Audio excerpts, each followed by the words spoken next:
मेरा दंड मस्तक प्रणाम है कि आपने हमारी माता के लिए आगे आवाज उठाई, क्योंकि आप ही के बीच से, हमारे बीच से यहाँ तक मुझे पहुँचने में और आप लोगों को पहुँचने में कितनी रुकावटें आई हैं आप सभी जानते हैं। सबसे पहले मैं आप लोगों को बता दूं कि मसला क्या है, क्योंकि बहुत लोग बाहर से आए हैं। मेरे प्यारे सनातनी भाइयों बहनों, जैसे कि 3 तारीख को सुबह में हमारे पंडित जी द्वारा बताया गया कि अधर्मी के द्वारा आके मंदिर का बाजा को बंद करवाया गया। अब मंदिर में बाजा हम उसे नहीं कहेंगे, हमारा क्योंकि बगल में थाना भी है, थाना प्रभारी से पूछ लीजिए कि हमारे भजन की आवाज कैसे रहते हैं, और बगल में हॉस्पिटल भी है, तो हम खुद ही एकदम धीमी गति में भजन को और सुबह शाम थोड़ा सा आरती को बजाते हैं। हम सब सनातन भाइयों बहनों 5 बार का अजान अल्लाहू अकबर करके नहीं लगाते। हम एकदम धीमी गति में अपने माता को रिझाने के लिए, हर किसी का पूजा विधि अलग अलग है, हर कोई अपने तरीके से अपने इष्ट को रिझाता है। हम थोड़े से भजन और आरती गा के सुबह शाम खुश हो जाते हैं, हमें लगता है कि हमारी माता हमसे उसी से खुश है। तो वही चीज हमारे मंदिर में चल रहा था।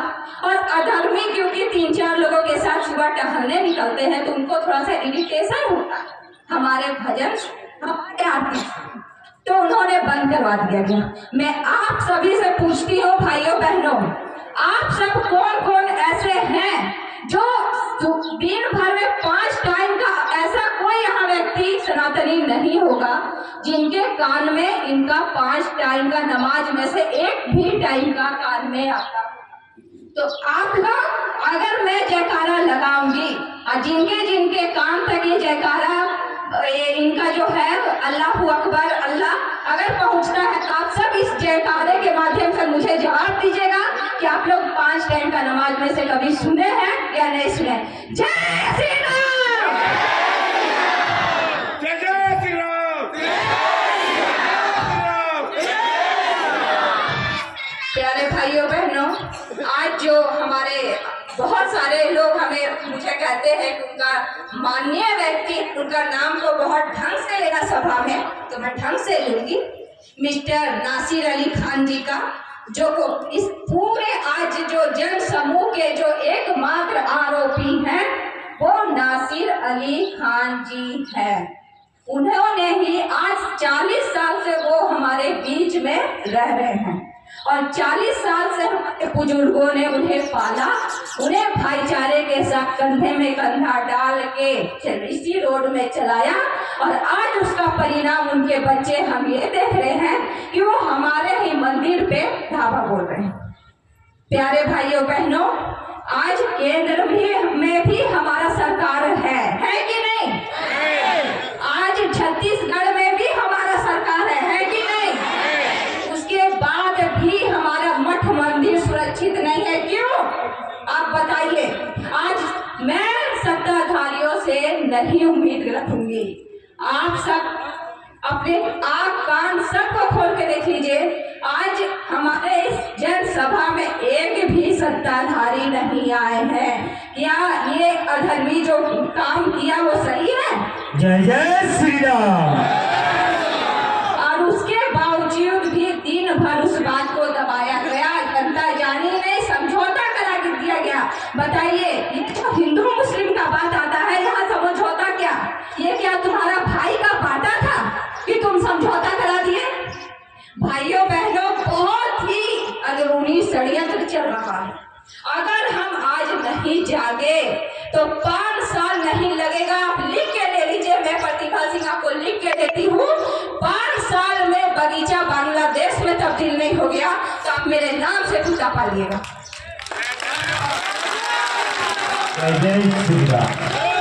भाइयों बहनों, आज सुभाष पारा मिनी पाकिस्तान हो चुका है। इसको कराने वाले कौन है?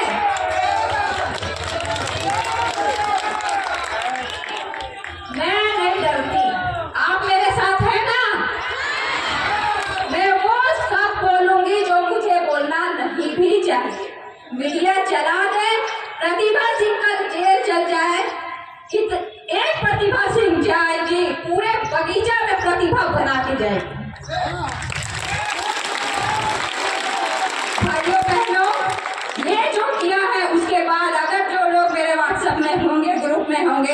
इनकी बेटी का क्या बयान आया है मेरे साथ आप देख सकते हैं कि हम लोगों ने राम मंदिर बना दिया है, जाओ और कटोरा लेकर वहां भीख मांगो। और सोचिए वो हम लोग को बोलती है, इसके बाप का ये कांड करने के बाद भी उसका क्या बयान है। और उसके बाद भी हमारे भाई बहन, हमारे घर वाले हमको कहते हैं कि चुप हो जाओ, भाईचारा निभाओ। चलिए भाईचारा हम निभाते हैं।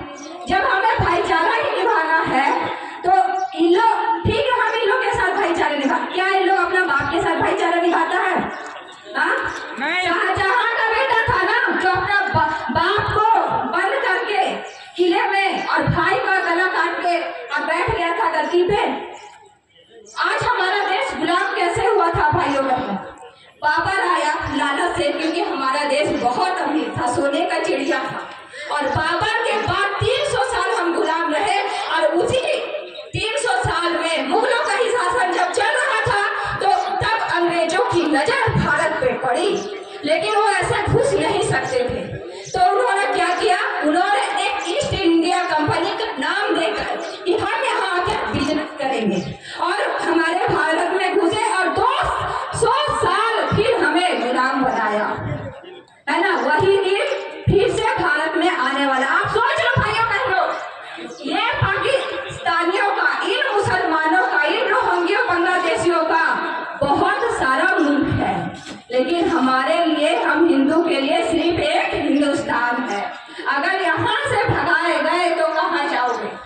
या तो पद्मावती जैसा जो हार लेोगे, या तो जालियांवाला बाग जैसा कुआं में कूद के मर जाओगे। भाइयों बहनों, आज हमारे यादव समाज के भाई बहन पाट घाट उतर के, आज हमारे पढ़े लिखे जो आज के नौजवान लड़के होंगे उनसे पूछिए, जो अगर थोड़े से अच्छे फैमिली से आते हैं उनके पास तो ठीक है, 4 व्हीलर है, लेकिन जो नहीं आते हैं, हमारे गांव देहात से यादव परिवार की बहनें पाट से पैदल उतरती है यार बगीचा बेचती। क्यों इनको बगीचा में दुकान नहीं मिलता बैठ के कोई चीज बेचने के लिए? क्योंकि पूरा जगह में आज इन्होंने कब्जा कर लिया है। कल को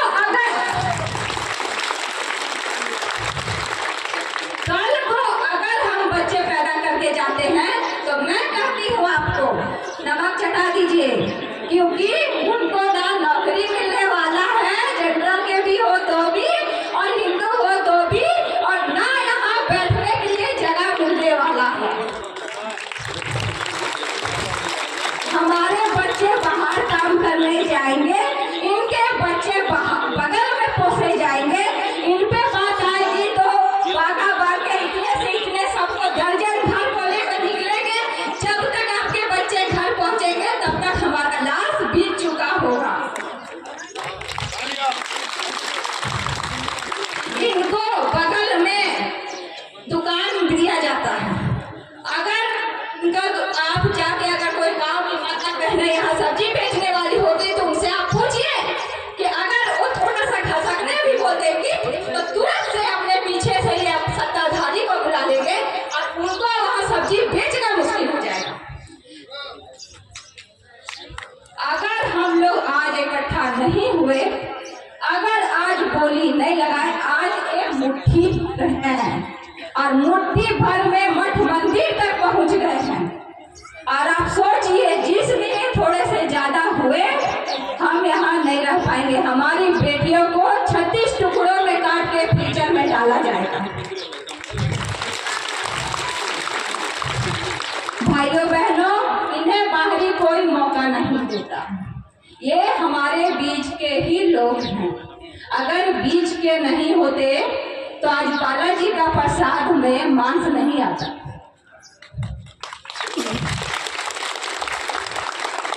भाइयों बहनों, एक बात का जवाब दीजिएगा, जो रोटी से उतरे होंगे उनको सबको पता होगा। मैं तो आपकी बहन बेटी हूँ, शादी होके आए, ज्यादा दिन नहीं हुआ है, 10 साल से आई हूँ, लेकिन अभी तक किराए के घर में है। अभी तक हमारा कुछ नहीं बगीचा में। ये कल आते हैं, आज इनका वोटर ID, आधार कार्ड और जमीन और अपना मकान बन जाता है।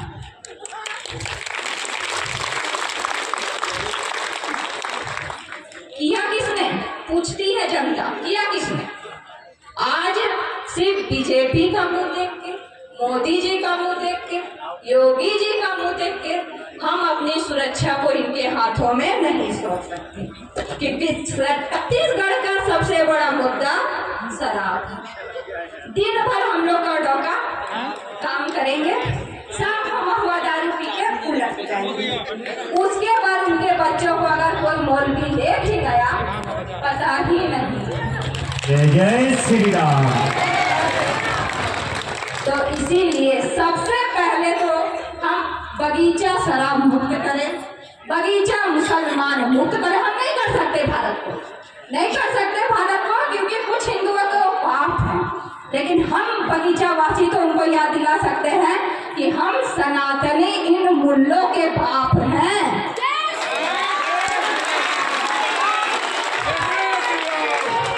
और ये भूल बैठे हैं कि बाप तो बाप होता है कि नहीं? आप एक बात का जवाब दीजिएगा, आज देवघर जाने में कितने रास्ते में होटल थे ना? आज सावन से पहले सबको जिस नाम से लाइसेंस था उसी नाम से करवाना क्यों जरूरी हो गया था? क्योंकि ये नाम तो लिख देंगे हिंदू का और अंदर में मौलाना खाना बना रहा होगा, है कि नहीं? अगर ये कुछ नहीं करेंगे भाइयों बहनों, इनके पास अगर हड्डी का टुकड़ा नहीं है, मांस नहीं, एक फूट देंगे। आज आपका बगल में ही दुकान लगा रहा है। अब हमें तो पता है भाई, हम तो उनसे नहीं खरीदारी करेंगे, लेकिन जो लोग बाहर से आ रहे हैं पाट घाट के मेरे भाई बहन भोले भाले, उनको क्या पता कि हिंदू का तो लिखा है भाई, दुकान किसका है?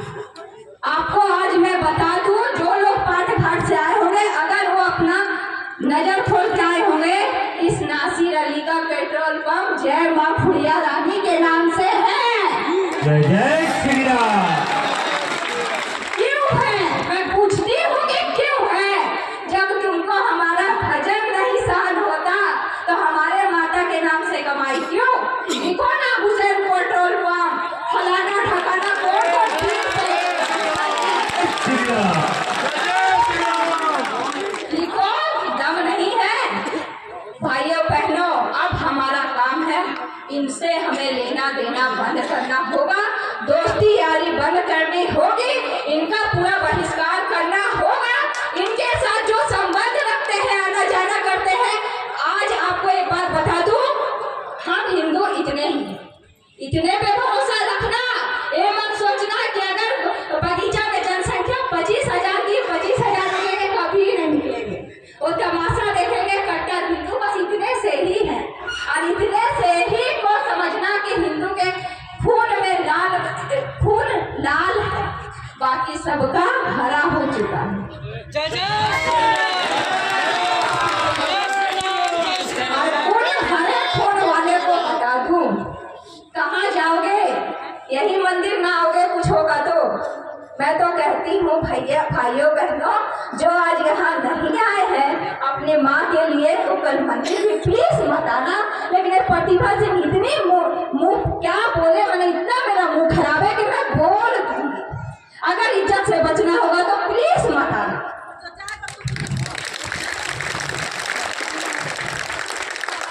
तुम्हें कसम है कि तुम वही दरगाह पे जाके चादर चढ़ाना, मन्नत पूरी करना और अपनी बहन बेटियों को कटवाना 36 टुकड़ों में।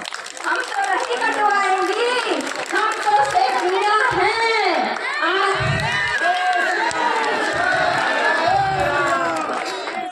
हम तो तुम्हें काट देंगे, वो तो कानून इजाजत नहीं देता, नहीं तो मैं अकेले 1000 मुसलमानों को काट। अरे जाग गई भाई, जाग गई। अरे जाग गई भाई, जाग गई। भाइयों बहनों प्लीज ध्यान देंगे, आपको डरने की कोई जरूरत नहीं। आपको जो हमें डराया जा रहा है कि प्रतिभा सिंह को तो ऐसे धमकी दिया गया, वो तो कल रैली में ही नहीं, इसका बात झूठ है। आपको लगता है कोई हमको धमका सकता है? आज तक तो ऐसा कोई लाल पैदा नहीं हुआ जो मुझे धमकी दे सके। प्रतिभा सिंह, आप संघर्ष करो।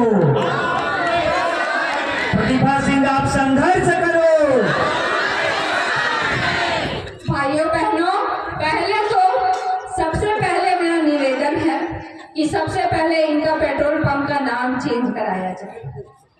बस स्टैंड के जितने दुकानदार हैं जो मतलब कि अवैध रूप से जहां इनका कब्जा है खाली कराया जाए। नहीं सकेंगे भाइयों बहनों आप लोग तो हम फिर नारी शक्ति निकलेंगी। आज ये हमारा पहला रैली है, आज हमारा पहला रैली है और इसको हम शांतिपूर्ण तरीके से इसलिए कर रहे हैं, खून तो हमारा 5 दिन से खोल रहा है। आप विश्वास न कीजिएगा, मैं 5 दिन से सिर्फ चाय बिस्किट खाके हूँ और आज सुबह से मैं सिर्फ चाय के अलावा कुछ नहीं किया। सोचने के लिए कुछ लोग मुझे कहते हैं ये ज्यादा बात नहीं था, फालतू में इतना बढ़ा है, लेकिन मेरे लिए और यहाँ जो कटे हुए हैं उनके लिए इतना बड़ा ये घात है कि बगीचा इसे कभी नहीं भूलेगा।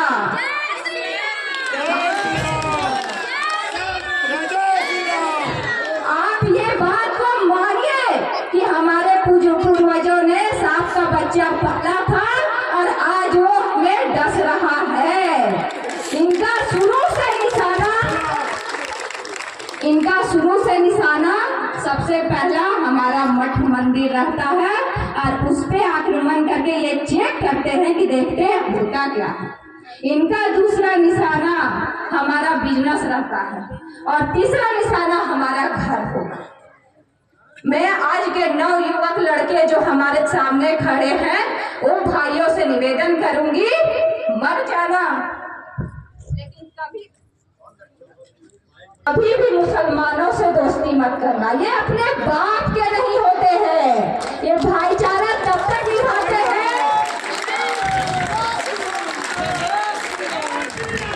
इनकी प्रथा ऐसी है कि अगर बाप एक है लेकिन अगर माँ 2 है तो भी आपस में शादी कर लेते हैं।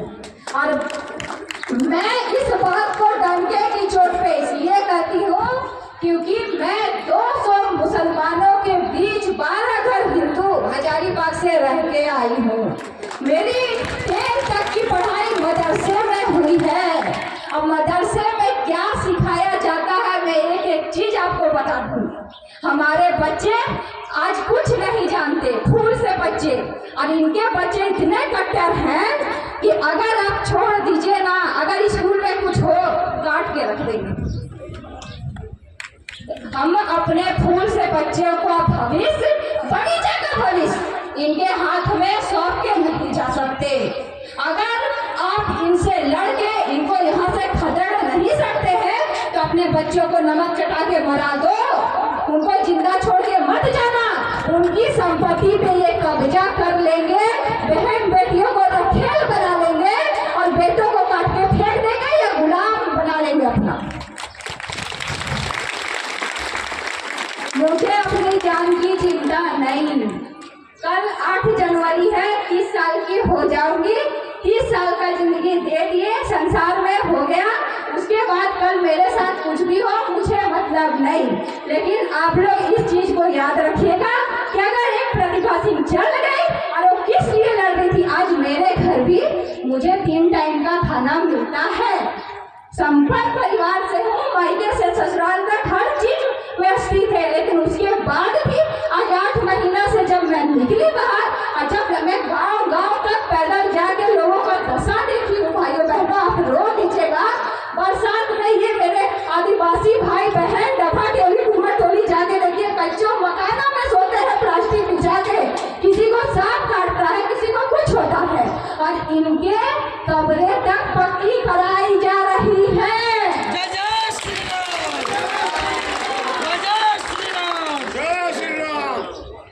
भाइयों बहनों, आज यहाँ जन सभा करने का यही हमारा एक मैसेज है आप लोगों को कि इस जो अधर्मी ने ये काम किया है, ये पहला चेतावनी है और हमको इन पे संगठित होना है।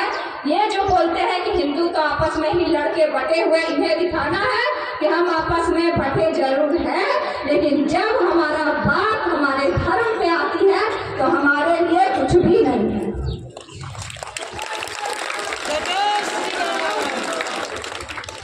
आप सभी को एक होना पड़ेगा, हर किसी को लड़ना पड़ेगा, किसी को नहीं डरना है कि मुसलमान है, कुछ नहीं करेंगे, ये कुछ नहीं करेंगे। ज्यादा से ज्यादा क्या होगा, हम मरेंगे। मैं तो चाहती हूँ कि एक को मारो, तब तो आप लोग का खून भरेगा।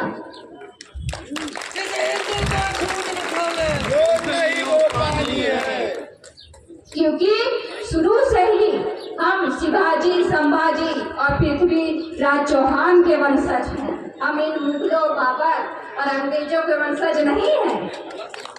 हम हमेशा काट के मरेंगे, लेकिन शान से सर उठा के जिएंगे। हम फिर से गुलाम नहीं हैं। अब मेरा निवेदन है आप लोगों से, बगीचा को गुलाम मत होने दीजिए।